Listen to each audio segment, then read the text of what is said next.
Welcome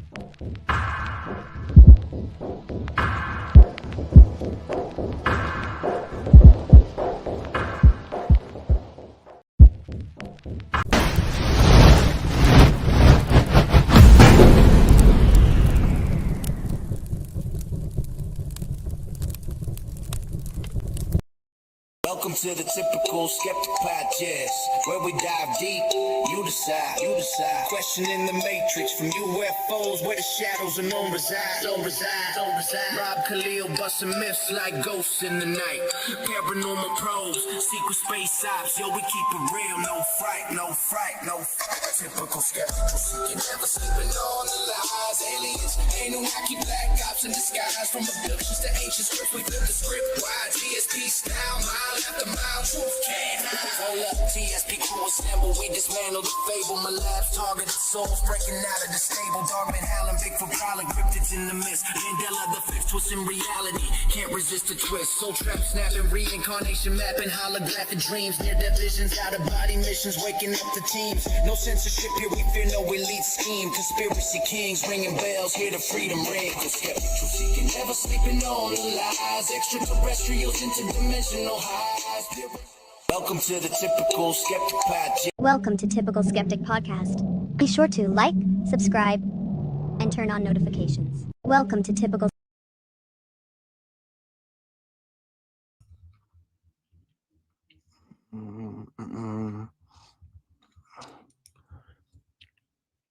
Oh, wait.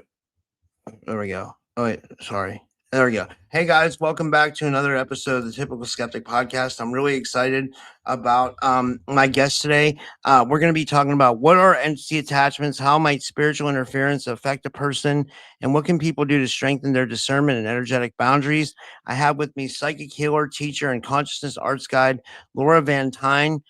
She joins us for an in-depth conversation about entity attachments, spiritual warfare, psychic defense, false light, and spiritual sovereignty. Laura's journey into this work began after what she describes as paranormal forces invading her family home. She says those frightening experiences led to approximately 10 years of intensive study as she searched for ways to understand what was happening to her and help her family. Her path ultimately took her form working as a school teacher, assisting people who believe they're experiencing spiritual entities or interference. Laura holds a master's degree in education and a bachelor's in education with academic study in Spanish and mathematics. Her listed training in areas of practice include past life regression, biogeometry, remote viewing, entity and implant removal, home and space clearing, and soul retrieval. She's also the author of the book Battle with the Dark Side, My Journey from Teacher to Exorcist. And you can check that all out at her website, lauravantyne.com. And I'm at her stage now. Laura, thanks so much for coming on for the first time. How are you? Hey, thank you so much. Yeah, we've been swimming around in the same circles, but we've never really connected directly. So thank you for this. Yeah, I'm excited about this. Yeah, like I know you were just on Chris Matthews' show from Forbidden Knowledge News. I consider him a good friend. Like, you know, we get a lot of similar guests and stuff like that. So Okay. yeah, and then a couple of my friends like reached out to me and they asked me if I had you on my show, and I was like, no, I haven't had her yet. And they were like, you got to get her on your show. Like they were like adamant about it. Like, you know. Okay. Well, thank you. I don't know who they are, but thank you. Yeah. Yeah. So apparently your work is like, you know, it's reaching people because like people are really, and it said that you know what's going on with like this entity attachment and spiritual interference and stuff, which is like, it's been a battle for me for the past 2-3 years, you know, like it's on and off. Like some days I feel good. Some days it feels like an energetic attachment on my head or like on my eye or like, you know, it's weird, you know, it's really bizarre. It's ramping up. This spiritual war we've been in is not new. It's been going on for millennia, right? But I feel like there's so much ascension, so much knowledge, so much consciousness raising on this planet that literally these little parasitic entities are just having toddler temper tantrums. And if you've ever been at a grocery store when a random toddler has a temper tantrum, everybody knows about it, right? Yeah. And it doesn't make it easier, but I think that this is a big part of what we're all experiencing. These interferences have been growing over the past several years, actually, exponentially so. Yeah. Well, tell us a little bit about, I know I read your bio at the beginning, but Mhm. tell us a little bit about your story. What got you into this? So you were in a haunted house for like a big, large part of your life, or over 10 It years, it the sounds like. house didn't start out haunted. That's the weird thing. So it didn't start out haunted. What ended up happening is that one of my daughters started seeing and sensing things. And I, as a child, could see and sense things as well. But my parents were like, yeah, don't be weird. And I just sort of like brushed it off. And it just kind of, I'm going to say it went away for the most part. I just didn't pay it any attention, right? Those psychic impressions and things like that. And then when this started happening, the interferences weren't unicorns and rainbows and fluffy kittens and puppy dogs. Okay. This was like wild. And, we had a three-headed crocodile roaming around our house. I'm like, I have no idea what that What? is. Are you Oh, yeah. serious? Oh, yeah. Absolutely. It was like, what the heck? And A three-headed crocodile? yeah, it was a Holy, reptilian shapeshifter. I know that now, but 20 years ago, we didn't know what this stuff was. The internet wasn't what it is. yeah, All of these absolutely. things. So we had this three-headed crocodile that would roam around the house. And in the beginning, I couldn't really see, or I could sense it, but not fully see it. But I would always know that we had a dog, two cats, and a house rabbit. And they would know when it was around. Those were like my canaries in the coal mine. I'm forever grateful to them, but I'm sorry that they had to have those experiences. And so we had ghosts, we had the Hatman, we had all kinds of things all at the same time, all simultaneously. Wow, Yeah. that makes like what I've been dealing with like sound like puny. Like I mean, like what I've been dealing with is like astral parasites. It feels like what it feels like. I Yeah. think I told you this. It feels like when I lay in the bed, it feels like there's like an astral snake underneath me. Like is it Okay. like bumps start coming up off the bed, and then it feels like it then dissipates into mini astral parasites, and they start like loose feeding and like. Right. Someone said, "Well, why don't you just throw your bed away?" I'm like, I don't think it's that simple. It's I'm not like, that simple. God, it would be so great if that's all we had to do, right? and it's not, and yeah, and I was telling someone the other day, I was like, it's not like what you think. I was like, it's Mhm. not like, like I've tried like so many people, and everybody that has tried to help me, I would highly recommend them to other people as well. I just think that I'm dealing with something that's like, I don't even know what, Well, maybe I'll just say this real quick. My ongoing theory is that like someone keeps sending me black magic over and over again.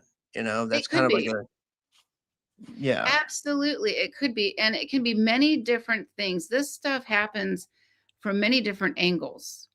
For example, is somebody sending you voodoo, black magic, curses, hexes, something like this? Is are you astral traveling at night and getting hijacked at night? Is the home that you're in, does it have like energetic weak spots where they can travel into you?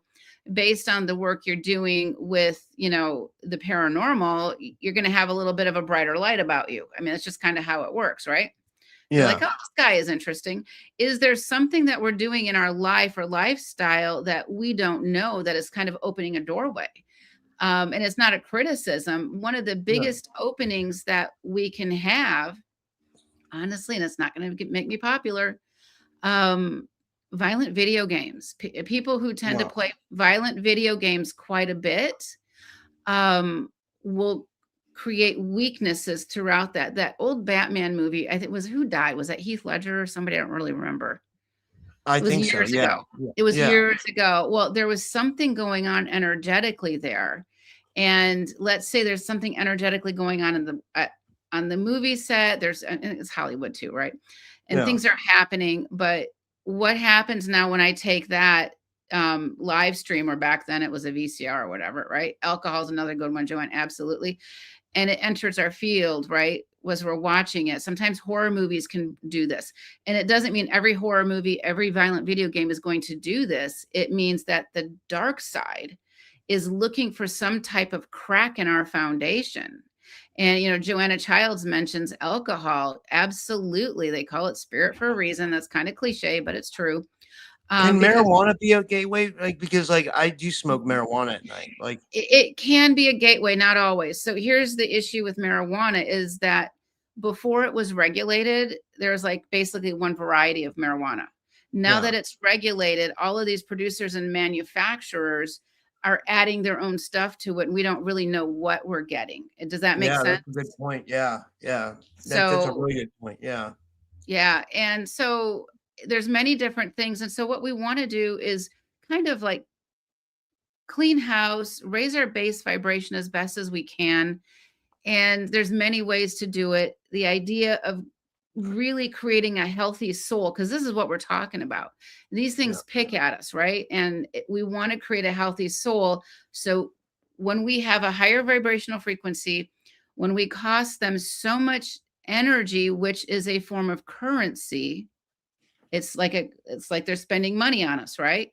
And they don't get the payback back, then they will start to lose interest in us because they're losing. Another part of it is some people are bigger targets than other people. Some people have soul missions, soul purposes, etc. Some people are bigger targets. I know I've got a target on my back that's probably bigger than my house, okay? But I respect that. So there's many themes and variations is where I'm going with this. Yeah. We've got, somebody's talking about NLP, kind of a concept, the neurolinguistic programming that we're all indoctrinated with, right? Yeah. Absolutely. And so when we talk about the programming, and this is kind of an offshoot because I don't think this relates to you. Maybe it does, I don't know.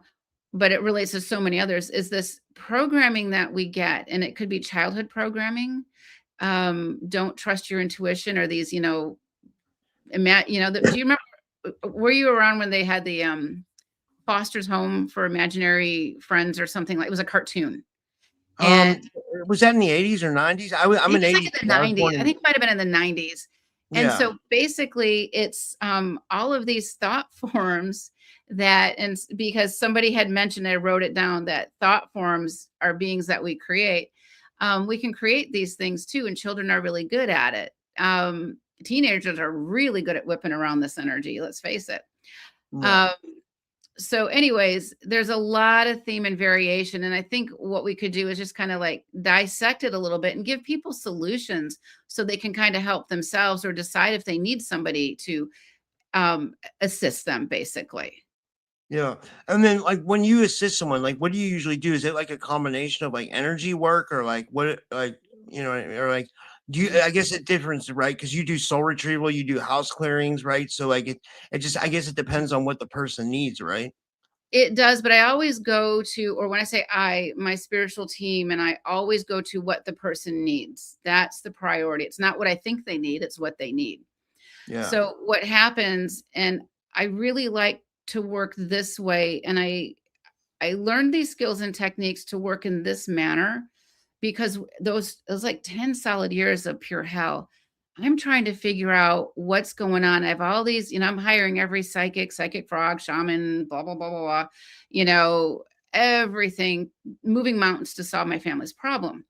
And most of the time, 99.9% of the time, people are telling me what they think they know.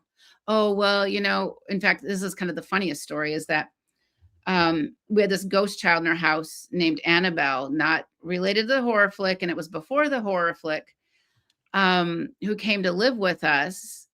She was in resonance with one of my daughters of the same age. And so she comes to live with us. And then I realized one day she doesn't realize she's dead. She's about 8 years old. No. Wow. And because she's constantly looking for her mommy. And I don't know what to do for her. And I don't know what to do for my family either at that point. And finally, I just kind of asked her, I said, do you know that you died? Then the realization of this ghost consciousness came to fruition, and she became so angry. And she started harming our little girl. It was just awful, awful, awful. And so where I'm going at with this is that children see and sense things, and we need to respect that. And we need to be able to do something about it. So what do I do? Because I had all of these people telling me these things, I didn't know what was true or not true. So when I finally started figuring it out, I realized I want to do something different. Rob, let's say you and I are let's say you and I are going to work on clearing whatever's with you. I'm not going to tell you what it is. you and I are going to do a very specific guided meditation that I developed, and you're going to see for yourself. I'm going to ask you questions, and we're going to discover it together. Remove it off the earth plane. That's key. Because when you can see and sense it and see and sense the origination point and what's happening, and we remove it together, your subconscious self is satisfied that, okay, I'm safe now. And it makes all the difference in the world. And so we work together, and it could be reptilians, it could be grays, it could be, hat men, it could be anything. It could be black magicians, it could be a voodoo curse. It could be a curse from a, living person, whatever it is. And we have to understand, and I'm kind of like going all over the place here, so I'm going to slow down a minute. So working together, we have to understand that we're dealing with a non-tangible world outside of our 3D world. And then when we work together, you and I get 2 data points versus me just telling you what I think. Yeah. When you say 2 data points, you mean like just like areas of reference about like what's going on with the situation, I guess. Yeah, right? absolutely. And I don't want to go into the process publicly, because you can have a very different experience than, somebody else. And I don't want that somebody else to say, oh, this is what I should expect, because everybody is so unique. No 2 people have the same entities on them, let me tell you. That would be easy. Wow, and it's crazy. It seems like the veil's thinning. It seems like more people are having like these incursions, like with all kinds of weird stuff, I think it's a blend. I think we're talking about it now. So now I know I'm not going crazy, but there's something else happening. I think that's big. I was just talking, texting or messaging with a woman who's 67 years old. And she says, for years, I thought it was just me, and my family told me I was crazy, blah, blah, blah. Now I know that's not true. Wow. And we're more aware of it. We're talking about it, and we're learning to say no more. Yeah. Just done. And that's pivotal. One of the things I do want to bring up to everybody out here listening is, if you're working with a practitioner to seek this type of help and this relief, ask them, how do they remove the entities? If they say bind them, bury them, or cast them away, those are problems. If I bind something, it can break free. If I bury something, I'm harming the earth, even if it's energetic, and it can break free. And if I cast something away, what's to say it's not going to come back at me even harder, faster, and more furious? Or worse, it goes to your neighbor, your friend, your spouse. Because if you cast it away, what happens to it? It probably just stays in your house and goes somewhere. It could go to your neighbor's house. I mean, it could go anywhere, right? You're just casting it away, right? Yeah, we want to make sure that these entities return to God's source energy. When they left the light of God, and I use these terms almost like a generic bucket. When the Luciferic forces left the light of God, when the reptilians, when the grays, when the fallen angels, when they left the light of God, God's source, energy, creator, whatever word we want, they left behind an energy source. And they're like, oh shit, we don't have an energy source now. What are we going to do? And they start looking at planets like ours. We're not the first planet to deal with this. Yeah. We're starting to look at planets like ours and say, wait a minute, I can use these humans as a step down transformer as far as energy is concerned, and start siphoning energy loose off of them. And they do it in many different ways, as we know, through emotions, through tragedy, traumas, all the things. But it's up to us to say no more and learn how to create a healthy soul. And that's what this is all about. We talk about our health all the time, our physical health, our mental health, our emotional health, our financial health, right?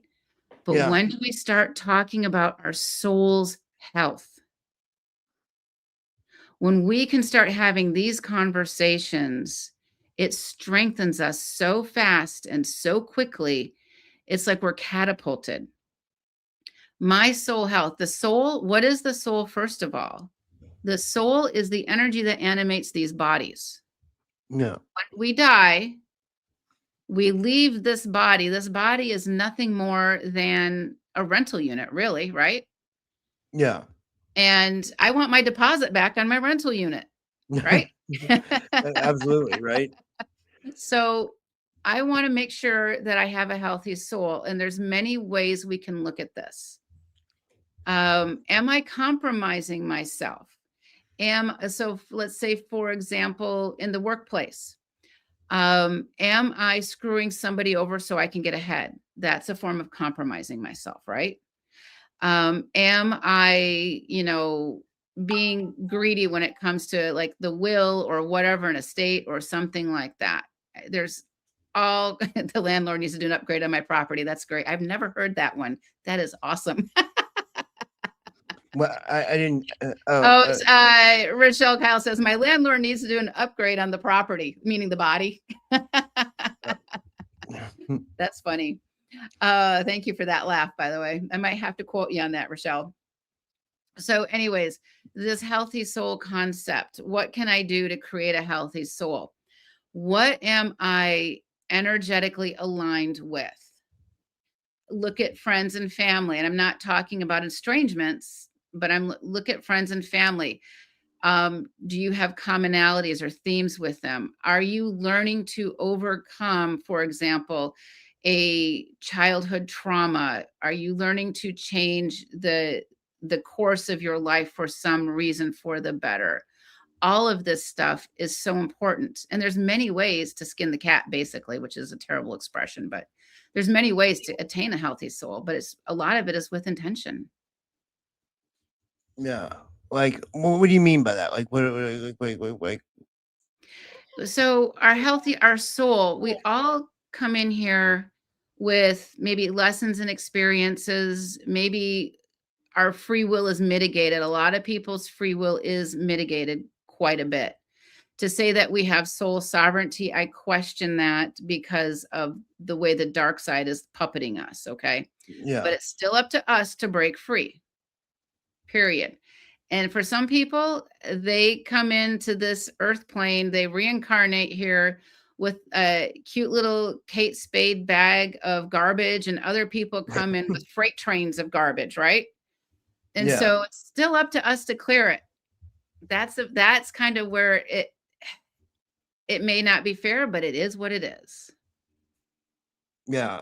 So everybody has their own responsibility to So, yeah. And you guys, if you have a question for Laura, put it in the chat. And yeah, thank you guys for sharing the links. I'm trying to think what would be another good question. Like, what all kinds of entities have you encountered throughout your time? Like, oh, a lot of them, even stuff that I don't even know what they are. yeah. The most common, and they kind of roll through themes. Like I'll be working with, clients individually, but they seem to be like themes. Maybe it's a lot of reptilians are coming through, for example. Reptilians and grays and archons are kind of like the biggest ones, the most commonly known ones. Archons are sort of relatively new. The reptilians are the ones that basically created communism. They started World War I and II. They also start a lot of the wars on this planet. Why do we need to be fighting so much? We don't. They are puppeting. They're also responsible and work directly with the cabal for the most part. There's other entities that do too. The grays are the ones who do a lot of abductions and experiments upon us. They kind of bred themselves out of the ability to reproduce. So now they're using other sources of DNA. The grays are also brokers in all of this, meaning so they're kind of brokers. So if they are abducting people, they may take those souls or those consciousnesses of people and sell them to the highest bidder. Maybe it's the Anunnaki, maybe it's the reptilians, maybe it's the whatever it is. And it becomes really complicated. a lot of the work that I do, let's say you and I are working and we see this reptilian, I'm going to call it, maybe it's an egg nest, maybe it's a reptilian satellite or ship or something. And we remove it. And there's a process, I'm going to say but it's my spiritual team. And I want to get into the concept of vetting. I never trust my team is who they say they are for a reason. We'll go into that in a minute. So we're removing them from this person's energy field. And I want to go back through time, space, and dimension with this group to remove them all out as they echo out and pull them in. Once we do that, my team's guides take them, they're more than guides, back into the creator God source energy. So they are now physically off the planet. They cannot come back and harm this planet again. And they reside in that lower astral plane. All of these beings do. In the lower astral plane, they reside in, they can even create pocket dimensions. And there's many levels to this. Getting them out of here means that they're gone. They can't return. This is a big deal.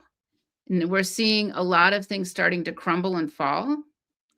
And we're seeing a lot of things being exposed now. And that's a big deal. Absolutely. So I've seen a lot of different beings and entities. I've seen them physically. I've seen them on cameras. See them when I'm working with clients. Yeah. See, like about my thing, like I've never even seen anything. Like I mean, like actually, what was weird was like last night I went out for a smoke like really late, and when I looked to my right, I saw like a black mist, like it looked like a spirit, like, and it looked like it was going towards my window. Because like when I go outside, like I can look to the right and like I can look at my window or whatever, So I was like, oh, that's interesting. But like other than that, I've never seen a demon, a ghost, anything. I've just felt like an energetic attachment. You know what I mean? Okay, you're bringing up a really good point. That actually is a form of seeing, because something is there. Yeah, I'm sensitive. It's just we're not seeing it like you and I are seeing each other necessarily, right? Sensing is seeing. A lot of times we see this dark little flit out of the corner of our eye that you described. That is very common also. Do Dracos get entity attachments too? Yeah, me. No, I'm kidding. I'm kidding. That's a really good question. I don't think so, but I've never even thought about that before. That's a really good question. I'm going to be actually thinking about that. I don't think so though. So yeah, there's many ways to see and sense things as we go along, and learning to sense means that we're connecting to our intuition and our higher self. And our higher self is our connection to this God point source energies. When we learn to connect there, we actually start to use this as a compass, right? We're navigating, does something feel right or not right? And to really simplify this, there's 3 forms of energy: positive, negative, and neutral. That's it. Does it feel right? If so, why? If not, why? Ask yourself the why. That's one of the biggest things we can do to help with soul health. Asking the why. This is fascinating. Like, let me see here. Some guy says he's using prayers from Christopher Macklin to protect me. I was just kind of reading through the comments. Mm-hmm. So, yeah. Are you a big believer in prayer, or what do you feel about that? Prayer and meditation are important. It centers us, it grounds us, but prayer without action is wishing and hoping. So if we're praying for something, we need to follow it with a 3D action. If I'm praying that I get $1 million by December, I need to have an action behind it. Otherwise, it's just wishing and hoping, right? Yeah, absolutely. Yeah. And, Willow Roots is asking a really good question. Can't these entities and beings evolve or get a chance to? Yes. But I'm going to say not while they're on the earth plane. It Let seems, them. you know what I always say to people? It seems like DNA is and no, it seems like energy is a currency. And any being, it seems like they want energy. I also said this. I said when someone's channeling, like I'm not big on channeling. I have this Mhm. theory that like when someone's channeling, they're inviting an entity in them, and like it seems like just from my experience of what I'm dealt with, it seems like entities always want energy. You know what I mean? It's like they're energy fiends or like energy junkies. You know, all they Absolutely. want to do is lose feed. You know what I Yeah. mean? So it's like they must love energy. You know, it's like it must be a currency or something. You know? It absolutely is. And channeling is not the ideal way to get information. So when Yeah, somebody is channeling somebody, let's say a lot of people like channel Saint Germain or whatever, okay? Saint Germain does not need to come inside my physical body to give you a message. yeah, Doesn't work that way. Are people getting information this way? Yes, but the question becomes, where is the information coming from? Is it coming from the dark side, pretending to be the light side, giving me enough nuggets, right, to believe in this process? I'm going to share a story with you that I share kind of often because it has a lot of practicality to it. Long story short, I've got a client. It was a grandma, mom, and a daughter. And the daughter's a teenager. Mom is in her 40s. Grandma's in her 60s or 70s or whatever. Grandma dies. They live together. Grandma dies. And the granddaughter's super sad, wants to connect with grandma. The mom and I work and we cross over grandma. We make sure she's crossed over. She is. But then the girl, and this comes back to the very first question about thought forms that I forget who asked. Shelley mentioned the very first thought form. So the granddaughter is now, she and her girlfriend created a Ouija board out of a piece of paper. And they're asking the Ouija board questions. And they think they have grandma, but they invited something in totally different. So what they did is they opened a doorway. Okay, Ouija boards is a harmless, child's toy from Hasbro. I don't think so. Her mom wouldn't buy her one, so she made one. Still works, right? And so, anyways, the granddaughter is saying, "Mom, I'm talking to grandma. Grandma says this and this and this." And grandma is giving this teenage girl like, "Oh, you're going to be married to this person and you're going to do this, all these grandiose, perfect life things," right? Which, of course, what teenage girl or whatever doesn't want. So I said, "Well, do you mind if I come over?" She happened to live close enough to me because everything I usually do is on Zoom and all over the world. And yeah, absolutely. So I create a containment field, a spiritual containment field in their living room. And I said, "I am so impressed that your grandma came back to her. I'd love to talk to her." And so I said, "Invite your grandma to come in and, stand right here." And their mom and daughter on the sofa. I'm on another chair. And then she invites grandma in. So I start to vet grandma. whoa, Okay. I vet grandma. So this is a tool that everybody can use. We always want to, whenever we're communicating with anything, vet to make sure we have the real deal. I mean, Archangel Michael's popular. Let's just say, "Oh, I'm calling an Archangel Michael." How do I know that's really him? yeah, really. Okay. Right. That's what I was saying. Like, I mean, Yeah. you know what was interesting? Like, I don't want people to get. I've said this many times. And I don't want people to get upset with me. Like because like someone in the community got cancer and like he was a channeler and I put together. I was like, well, if you're inviting entities in your body, like they might want an energy exchange. Like so, Yes, if they do. entities are constantly taking energy from you, that's not good for your health. You know. They always extract their payment from health and wealth. Health looks like cancer. Health looks like suffering. Wealth looks like plumbing problems. Wealth looks like I have to buy all new appliances again, a job loss, etc. So they always will extract payment, these dark ones. So this granddaughter invites grandma in, and I start pouring down this very thick and heavy rain of salt all over grandma. It's a visualization technique. Everybody can do it and practice it. Then I started pouring frankincense on this grandma, and all of a sudden it shifted into a reptilian inside their house. Whoa! Holy And shit! yeah, and it was like, and the mom and the granddaughter just go like, they literally jump back, right? The reptilian could not get out of this containment field. This is something that I am grateful for. And I'm going to say hello to Space Cadet Lottie, who is also Laura. It's nice to see you over on the other side of the pond. So anyways, what happened is she got a big lesson in what wasn't right.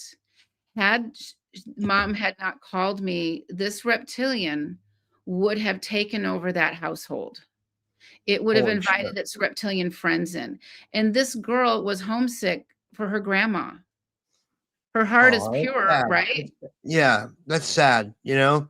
That It beings are that is. cruel, you know, like that an entity's that cruel that it wants to get something, so it manipulates and turns shapeshifts into the grandmother because it knows it can play on our emotions. Like, you know, I've heard that happening, like, and I don't want to go too far off track, but I've heard that happening. I don't know if you believe in the soul trap or like Mhm. but like some people think that like when we die and we go to the white light that it's a trick, like, and that like they do that there too.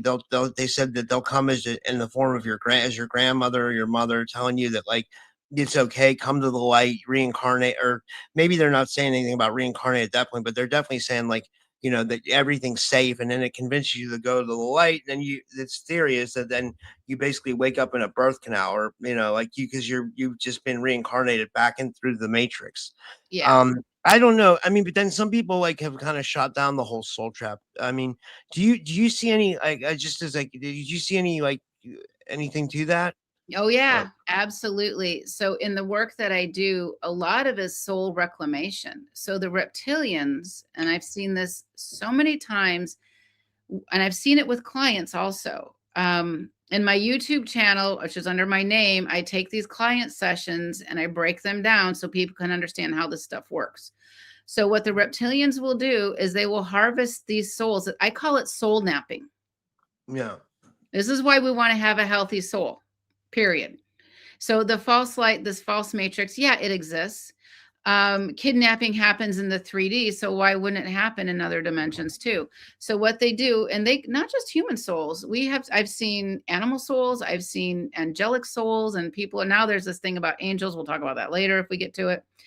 I've seen all kinds of souls being soul napped, and they put them in what looks like these huge, it's hard to describe it, like this off-world silo, this off-world metal. And they just collect these souls and they recycle them. They use them to power up their technologies. They use them for all kinds of things. When you can free these souls, and we've taken these silos and sent them back to the higher realms, it changes the trajectory of their soul health in perpetuity. You're taking them out of the trap when that happens. They get their soul sovereignty. They get their free will back. I don't even know who these people are. It doesn't matter. I don't care who they are. They're out of that trap. We're robbing the dark side of energy when we do that. Wow, this is fascinating. I'm really glad we did this, because this is really like a great conversation. Let me think of what other questions I had. Hmm, I asked you about the entities. What about alien abduction? Do you deal with people who get abducted a lot, or like have contact? Yeah. A lot of times with alien abductions, okay, this Rochelle person is hilarious. Okay. I could like have a cup of coffee with you.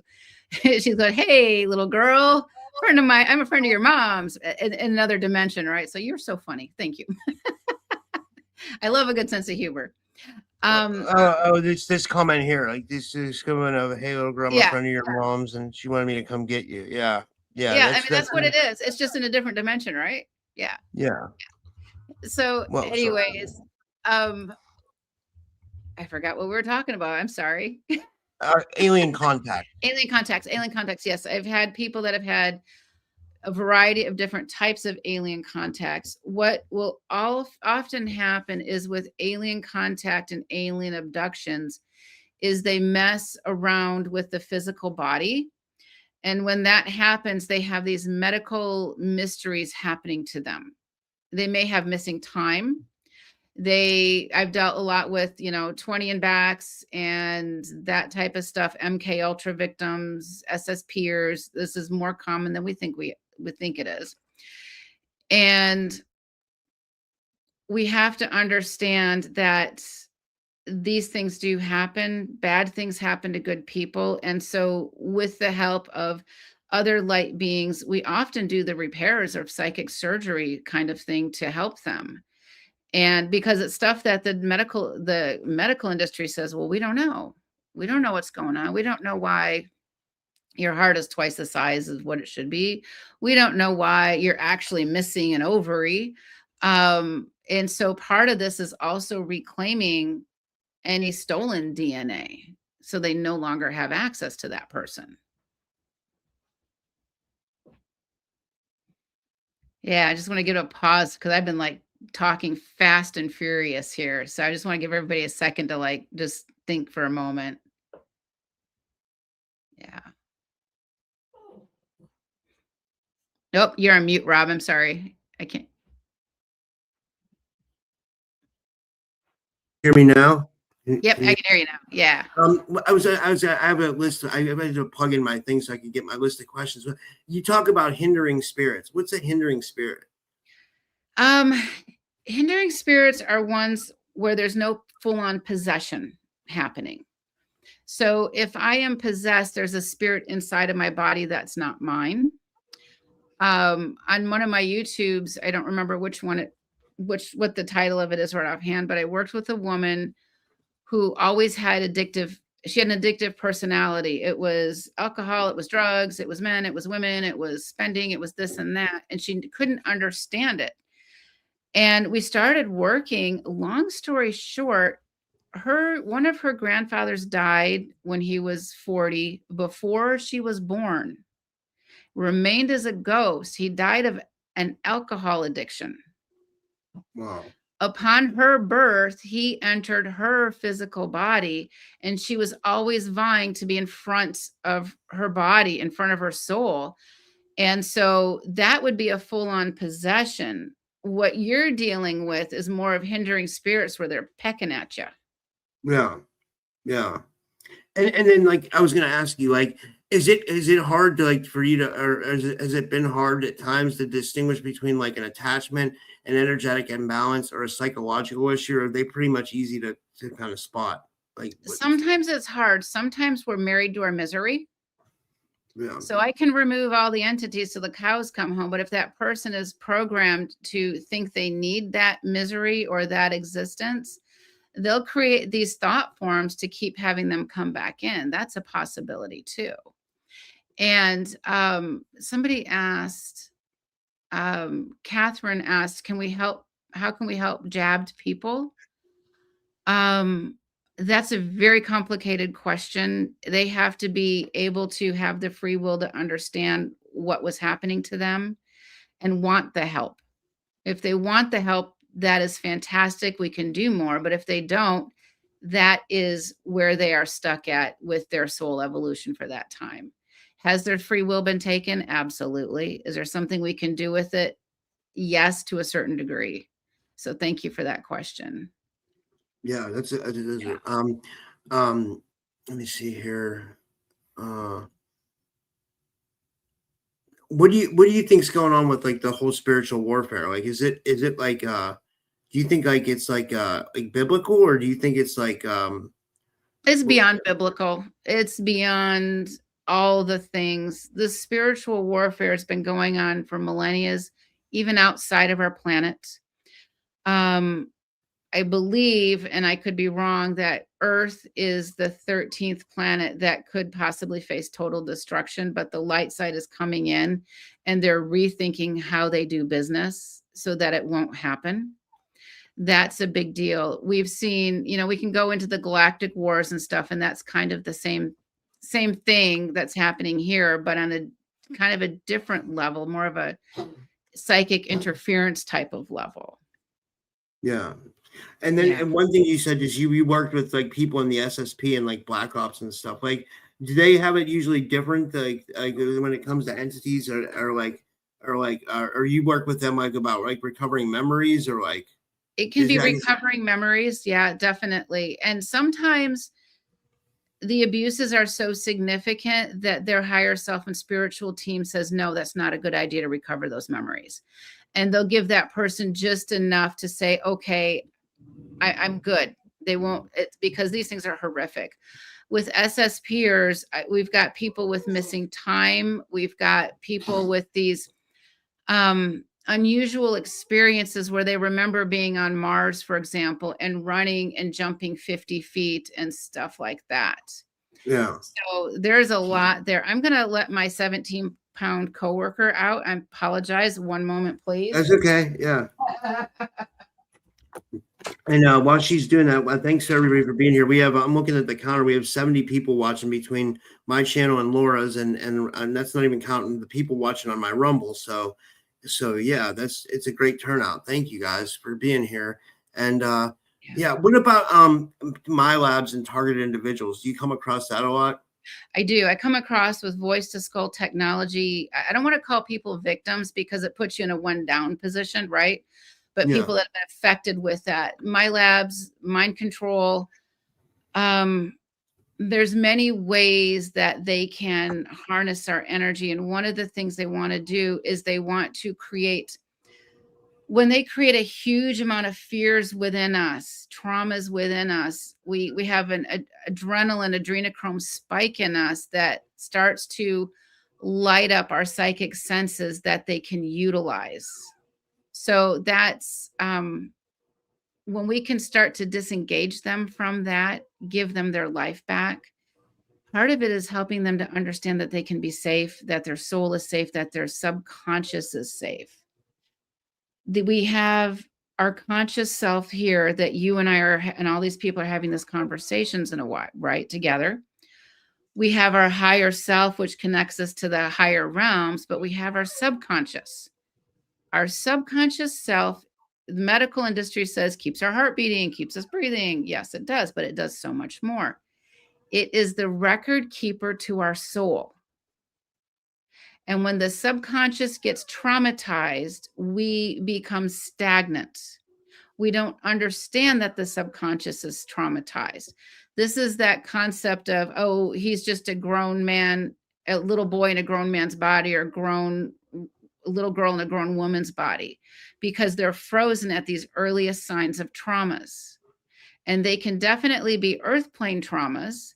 They can also be these extrasensory traumas, such as my labs and SS peers. That's a big deal. And so when we can learn to unravel that and heal them, they get to have bits of their life back again. Yeah. And but see, I was thinking about mine. I haven't given up, but I was just like, well, maybe this is just what I have to deal with because of what I do. And maybe they're just going to keep sending this over and over and over again. And I maybe like a targeted individual, but I don't want to give it that much amount of power. But in my situation, I feel kind of jaded because I've tried everything. You know what I mean? I do get it. We got to break the program. We got to break the program and break those entities that are attached to you. And a lot of times we think we've removed the entities, but we've only removed one layer of them. We need to look back through time, back through space, and back through multiple dimensions to bring them all in and just suck them up and send them off. It's not that simple to remove a black magician, which is just a former ghost turned negative. It's not just enough to do, a lot of times these entities, like when, let's say you and I are working or anybody else are working and we see maybe, we see a hat man or we see some lower realm entities. I'm like, okay, we got that cleaned up. But I'm like, oh no, there's going to be more because these are the pawns on the chessboard. These are the disposable ones that the archons, that the reptilians use to make us think we got everything. Wow, so it's like a big deception. So I mean, that's good that you're able to spot that. Not many people, I guess, can. I mean, that's and I think that it came from my background in this life because I don't give up. and my story for those who don't know who I am is that one day our little girl came racing into our bedroom in the middle of the night and said, Mommy, the shadow men are in my room and they said they're going to steal my soul to break you. 6-year-olds don't talk like that. Yeah. So I had to fight like hell to figure out what to do, how to do this. And I became, basically a pit bull with a bone, and I wasn't going to let go. They messed with the wrong mama bear. And as mad as I was at the light side, the God side of things, I realize now looking back, that was my training ground to do this. I should be a retired school teacher with a pension. I keep saying that over and over and over, but I'm the most blessed person out there because I get to change people's lives in amazing ways. And I'm very blessed and honored and humbled to be able to do that. Yeah. And now you have a book out too, so people can get your book. It's called Battle with the Dark Side: My Journey from Teacher to Exorcist. Is it kind of like, did you want to, I know we kind of talked about it, but do you give people like a little bit of an overview? Like, so like maybe we might have people that might want to get it, It's basically my story of like how I went from a teacher basically to an exorcist, what I do. It's a form of exorcism. And the trials and tribulations along the way, there's 10 different stories that highlight, like they're just 10 stories that happened to us. Like the time I burned my house, almost burnt my house down with sage, for example. Holy shit. It didn't help me at all either, by the way. Sage doesn't remove reptilians, folks. Just letting you know. Yeah, I've noticed that too. Like I've tried burning sage to to get the entities out, and it didn't do much. It'll move them for a tiny bit, but they'll just come right back. Oh my gosh, absolutely. And and we have to understand that a lot of these like light worker rituals, the dark side gave them to us. Yeah. Because we're gonna say, hey, let's take some dried crispy leaves and tell them to burn it, and then we'll pretend to leave. Sage is antimicrobial, antibacterial. It does have properties to it, but it's not going to remove your reptilian for you. Yeah. And there are things that do. Somebody's saying frankincense works. Absolutely. So, frankincense, gold, and myrrh is what the Christ child was gifted. They're high frequency substances. Frankincense and myrrh work together really nicely. Myrrh turbocharges the strength of frankincense, by the way. So when you use them in combination, it's amazing. Yeah. So the sap of a tree is that life force energy of the tree, right? The blood force of the tree. Yeah. So when we use sap instead of a dried crispy leaf, we've got a lot more spiritual horsepower there. When we use an essential oil, we're looking at the life force energy of the flower, that pure God-centered life force, which is also high frequency. And these essential oils are all different frequencies because, not every day I need frankincense. Someday I need orange, or someday, whatever it is, you figure out what you use and what works for you, and it can change. And so what we do is we start using these substances around us because it raises our vibrational field. So one of the things that I use, I think the company is Indigo Wild. It's ZUM. They actually have a frankincense and myrrh laundry soap with real essential oils in it. So all of my clothing is bathed in frankincense and myrrh. It adds a protective layer. Wait, should I be getting that stuff? I can order it after the show. What's it called? It's Indigo Wild. ZUM is the company name. I think Indigo Wild, .com. Okay. And it's, it's layers and layers of protections. And so what happens is, my sheets, my linens, my, everything is bathed in this. I don't make anything from the company. I just believe in it, but it's a good company. So I use the frankincense and myrrh, and everything gets washed in that, period. And so it creates, it's a subtle energy thing. You can utilize the music from Mozart and Beethoven, for example.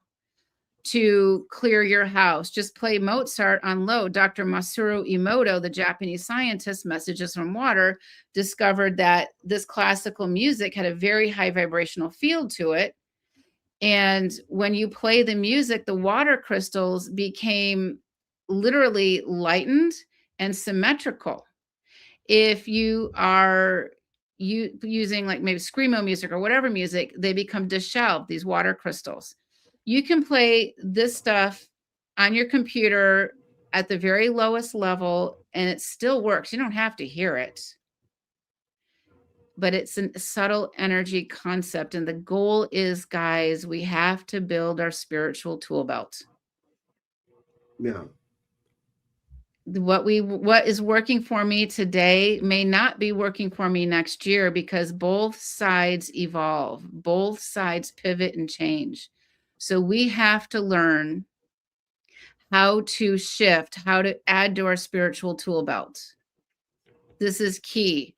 Wafting sage around only gets you so far. Prayer and meditation are helpful, but you got to have some action behind it. Learning to listen is huge. Our intuition is our superpower. It's not seeing dead people. It's all about our intuition. When we learn to trust our intuition, our psychic abilities start to expand. That's a big deal. Wow. Yeah, I've never heard this. That's interesting. So yeah, that's wow. Like, yeah. It keeps us safe, right? When we listen to our intuition, and our intuition is that first hit, that first thing. And then when we ignore the intuition, we're going to get another hit, but then our conscious mind's like, oh, that can't be true. And then we start to self-doubt. So go for the first hit. What's the worst thing that could happen? You're wrong. Who cares? Right? My most powerful intuition story, I've got quite a few of them. I was over at a girlfriend's house and we're having dinner. Her husband's out, out of town on a business trip and stuff. And I literally blurted out to her, I said, hey, I'm going to take you to work tomorrow. And I'm like, why the hell did I say that? That is so cringy. Okay. And she's like, what? I'm like, yeah, I'll just take you to work. We got some things to do tomorrow. Da, da, da. And I'm making this stuff up in my mind. I'm like, what the hell? And I'm having this conversation. I'm like, what the hell? I pick her up from work. I pick her up from the house the next morning. She had a widowmaker heart attack in my car. Holy shit. Thank God I listened to my intuition, because my friend would not be here with us right now. Another intuitive hit I had, this is probably equally as important. Okay. I'm training for a triathlon and I'm getting massages on a semi-regular basis. And I'm at the massage therapist's office. I said, you know what? I'm going to leave my clothes on. And she's like, okay. And she's thinking, that's weird. I could feel it, right? Shit you not, 10 minutes into the massage, the building caught on fire. Whoa. Holy shit. Yeah, that's you can tell your intuition's super turned on. Yeah. Yeah. So I was like, wow, okay. And we both laugh at this to this day. I mean, we became really good friends over that experience, right? It was an electrical fire in the wall. Yeah, holy shit. Yeah, that almost happened to me one time with my microwave here. Like, I luckily I came downstairs. Like, again, I have these intuitive hits too. Like, so like one time, like recently, was at like 3 a.m. and I can send you the video. I sent it to someone last night. I still have it. So for whatever reason, like I still smoke cigarettes here and there, like not a lot, but like I'll have like a few a day. And like for whatever reason, like I woke up at 3 a.m. and decided to go out and have a smoke. Right. Well, like I never do that. Like I usually just like, I don't know. Like, but like when I went outside, I looked to the right and there was like this, like bright blue, like it looked like a portal area. It wasn't round and like, it wasn't like something you could jump through like a portal. It just looked like this whole area was like, it was so, and it's so blue. Like, some people said it was, and when I posted it on Instagram, some people said it was a fog, but I was like, I've never seen fog that blue. And I was in nature, and my friend Willow, who's in the chat right now, she said, in nature, she said, blue is like one of the most rare colors. So, and then I showed her the image. I can send it to you too. I think it was some kind of weird portal area opening up or something like that. I mean, I have no evidence to back that up. But then another time, this is totally unrelated, but about the intuition though, is like for some reason, like my mind told me to go downstairs and make coffee at like 5 a.m. And my microwave was short circuiting, and it was like basically like heating up the wall. So Wow. like I had to hurry up and call the fire department because I didn't think to just go downstairs and turn off the breaker. It's you don't think about, I thought at first the microwave was plugged into the wall, but it was actually wired into the wall. So I had to, it's, yeah. So I've been Wow. happy that my intuition's helped in those situations. Yeah. And when we get those, like when we listen to our intuition, it's so empowering, right? It's like, wow, I can do this. So it's a big deal. It's a really big deal. Our Yeah. intuition. I just wanted to ask you a couple more questions. So, like, what was it like when you guys had your experience that like led you to like do all this stuff, like with the haunting and stuff like that? Like, what were you seeing? Like, was it demons? Was it shadow people? Was it like? And then, how are your Ooh. kids now? Are they okay with everything? And What wasn't it at the time? I mean, it was like literally who's who in the spiritual zoo. It was ghosts. It was shapeshifter beings.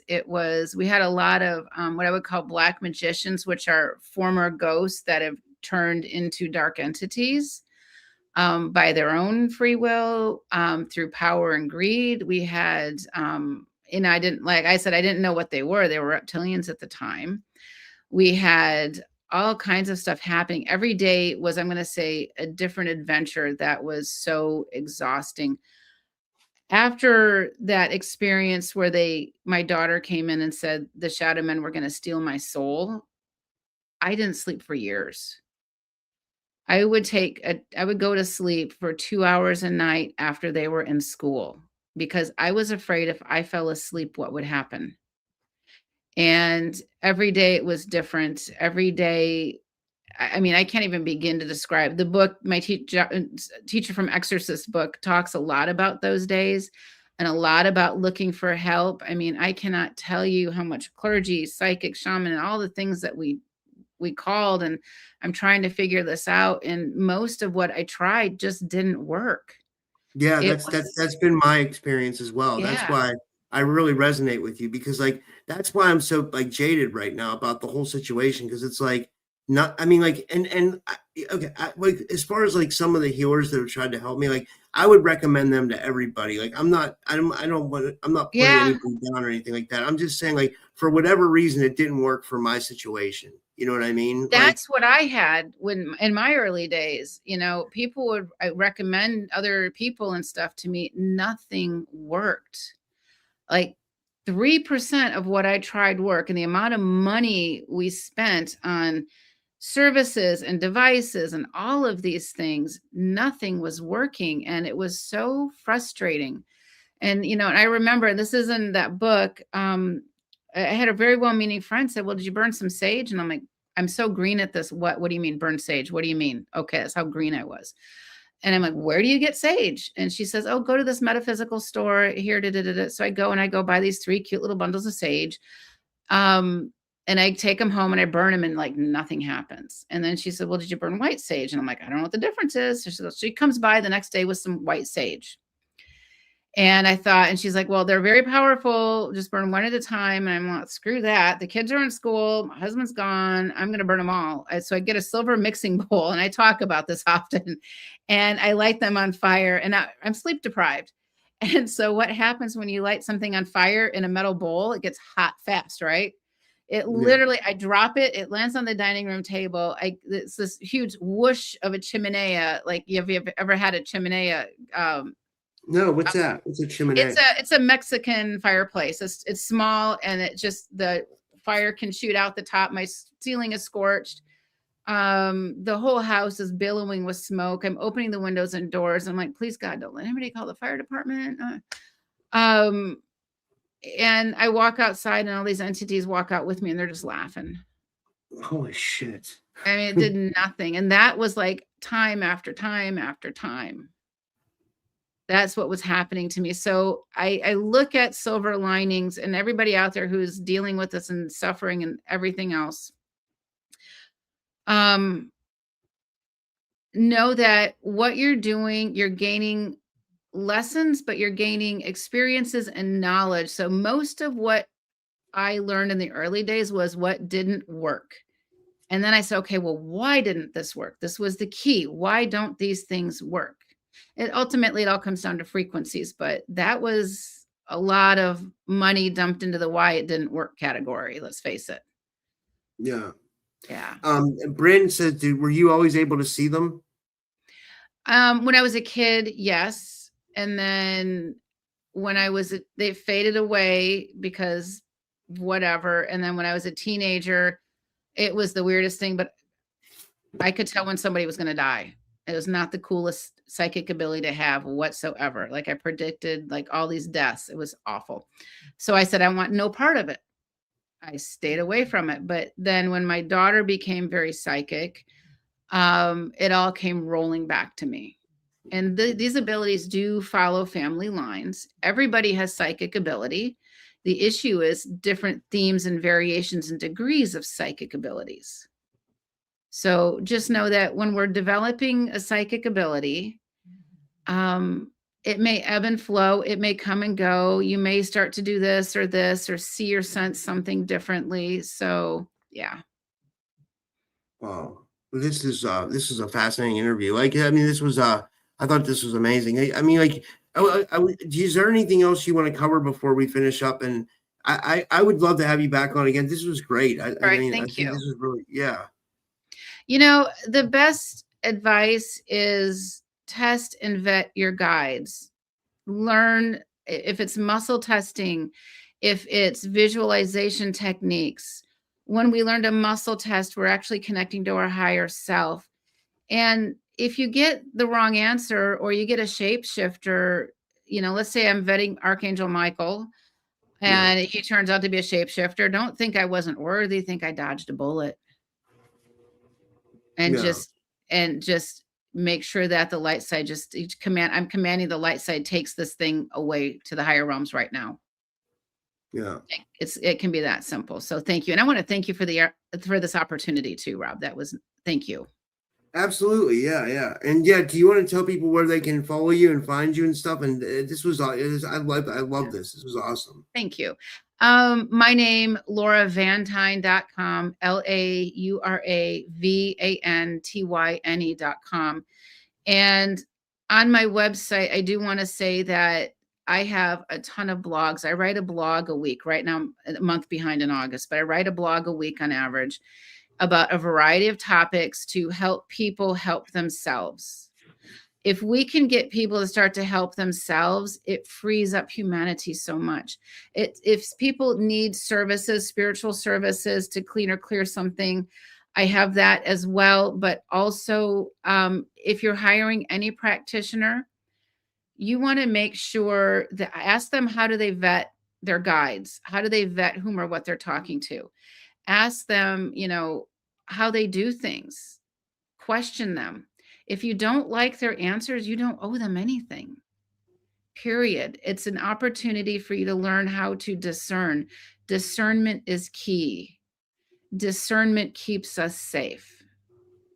Absolutely. This was well said. And yeah, and thank you guys for everybody for tuning in today. And yeah, and go to Laura's website and check her out. And what's your YouTube so people can follow you on YouTube? It's Laura Van Tyne, at Laura Van Tyne. And I take my client sessions and load them up there so people can get an experience of a client session and to see the work. A lot of what I've been doing now are past life regressions that will show how things work in their life versus in the past life and the connections and things like that. There's one, I think it was the very first one I uploaded was, I did a past life regression that turned into her current life alien abduction. Whoa. That was wild. There's 2 parts to that one. Yeah. So there's a lot out there. I might check that out for real. That sounds cool. I mean, it sounds interesting for sure. Yeah. Thank you. So thank you for asking. So there's all Instagram, Facebook, all the things, books. The books are in my store on the website and stuff like that. So, and I have classes to teach people how to protect themselves, spiritual self-defense and some other things like that. I've got a class right now that I'm teaching second Saturday of every month. You can still enroll and you can have the first month's link, but it's about, is it a dark entity? Is it heavy energy? Is it something else? And what do you do about it? because it's a 5-month course once a month where people get to learn some things and also have some Q&A time with me. That's awesome. Thank you. All right. Well, thank you so much, Laura, you. for coming today, and thank you, everybody. And everybody, I'm done for tonight. No more shows, and for tonight. But I will see everybody tomorrow. And